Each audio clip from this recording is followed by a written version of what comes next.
Hello bachcho, let's see this question. The question says select the overlapping which has maximum bond strength if in they have been given that internuclear axis is Z axis.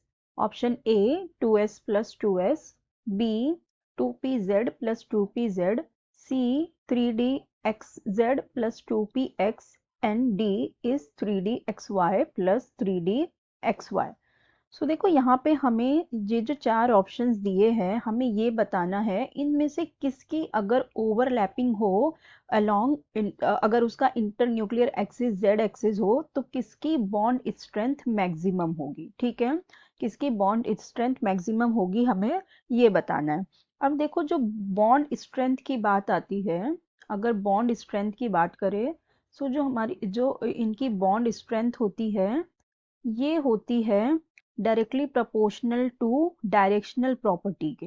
ठीक है, directional property के directly proportional होती है और हमें पता है कि जो हमारी डायरेक्शनल प्रॉपर्टी होती है वो किस में होती है, सिग्मा बॉन्ड में होती है। ठीक है, अगर हम इसका ऑर्डर देखें तो सबसे ज़्यादा होता है सिग्मा, फिर डेल्टा एंड फिर पाई होता है। ठीक है, सो ये इस तरह से होता है। और जो हमारा बॉन्ड स्ट्रेंथ होता है ये बॉन्ड स्ट्रेंथ जो होता है ये इनवर्सली प्रोपोर्शनल होता है साइज के, साइज ऑफ ऑर्बिटल्स के। ठीक है, ये इनवर्सली प्रोपोर्शनल होता है साइज ऑफ ऑर्बिटल्स के। अब हमें सबसे पहले तो ये जो ऑप्शंस दिए हुए हैं इनको हमें ओवरलैप करके पहले ये देखना पड़ेगा कि किसमें कौन सा बॉन्ड बन रहा है, तब हम उस बेसिस पे देखेंगे कि डायरेक्शनल प्रॉपर्टी किसकी सबसे ज़्यादा है। जिसकी सबसे ज़्यादा होगी उसकी बॉन्ड स्ट्रेंथ ज़्यादा होगी और जिसका साइज सबसे छोटा होगा उसकी बॉन्ड स्ट्रेंथ ज़्यादा होगी। ठीक है, क्योंकि ये इनवर्सली प्रोपोर्शनल है।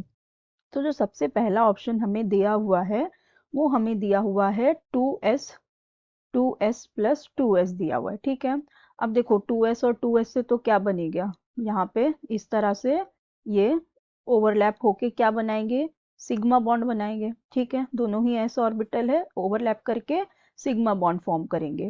फिर जो नेक्स्ट हमें दिया हुआ है b में हमारे पास है 2pz and plus 2pz।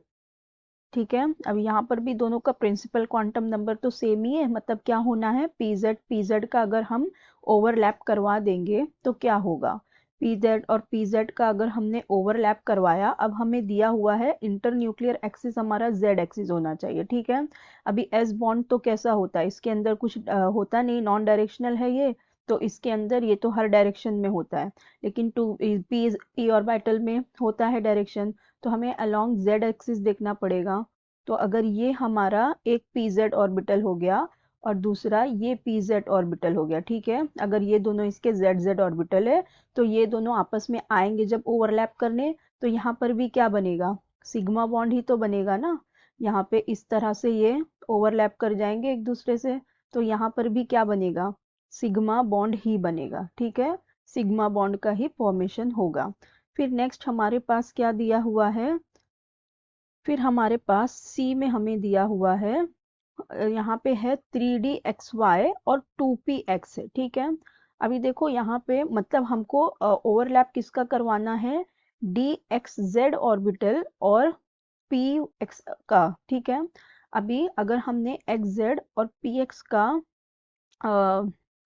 Overlap करवाया और इंटरन्यूक्लियर एक्सिस हमारा z एक्सिस है। ठीक है, तो ये हो गया हमारा z एक्सिस और ये सपोज हमारा x एक्सिस है, तो हमारा px ऑर्बिटल ये हो गया। ठीक है, अब xz क्या होगा, अगर ये हमारा z एक्सिस है और ये हमारा x एक्सिस है। ठीक है, ये x है और ये z है, तो ये वाला क्या हो जाएगा, हमारा y किस तरह से आ जाएगा, y जो होगा वो इस तरह से यहाँ पे आ जाएगा,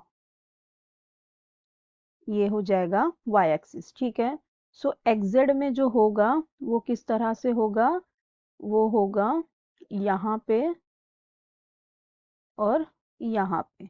ठीक है, xz वाला इस तरह से हो जाएगा।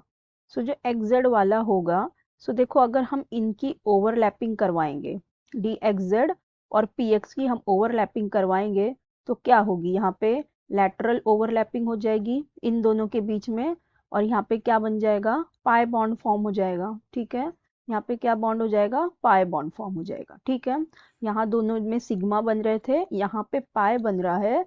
और जो लास्ट हमें दिया हुआ है, लास्ट है हमारे पास 3 dxy dx, यहाँ पे हमारे पास 3 dx है। सो ये किस तरह से होगा, अगर हम इसे इस तरह से बनाए, ये हमारा हो जाए ये y और ये x हो जाए, तो हमारा dxy इस तरह से हो जाएगा। ठीक है, dxy इस तरह से हो जाएगा, ये x हो गया, ये y हो गया। तो देखो यहाँ पे जब ओवरलैपिंग करवाने जाएंगे तो यहाँ पे ये चारों की ओवरलैपिंग होगी।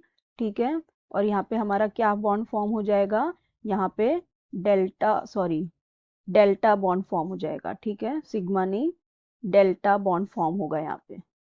ठीक है, डेल्टा बॉन्ड। तो अब देखो, अब हमारे पास आए हैं 2 सिग्मा बॉन्ड और एक पाई और एक डेल्टा बॉन्ड। ठीक है, अब हमने डायरेक्शन के बेसिस पे देखा तो हमारा बॉन्ड स्ट्रेंथ सबसे ज्यादा किसका होता है, जिसमें डायरेक्शनल प्रॉपर्टी होती है।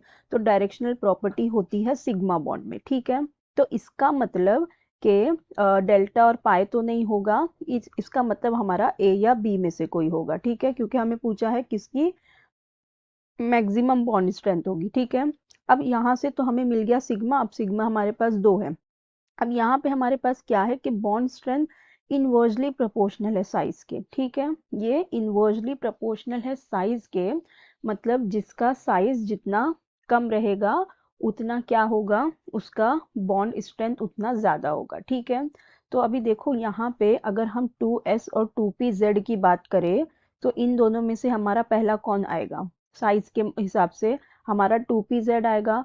और यहाँ पे ये जो ओवरलैपिंग होती है pz में, ये यहाँ पे इस तरह से होती है। ठीक है, और यस में यहाँ पे इस तरह से होती है।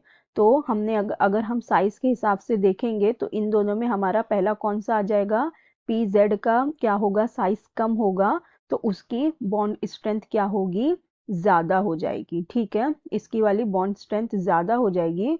तो हमारा करेक्ट ऑर्डर कौन सा होगा कि जिसकी बॉन्ड स्ट्रेंथ मैक्सिमम होगी, वो कौन हो जाएगा, वो बी हो जाएगा, जिसकी बॉन्ड स्ट्रेंथ मैक्सिमम होगी, क्योंकि यहाँ पे pz और बाइटल की ओवरलैपिंग हो रही है जो साइज में छोटा है, और यहाँ पे बॉन्ड फॉर्म हो रहा है सिग्मा जो कि डायरेक्शनल प्रॉपर्टी है जिसकी। तो इसलिए हमारा करेक्ट ऑप्शन हो जाएगा option P, 2pz plus 2pz। So I hope you understood the concept well. Best of luck. Thank you.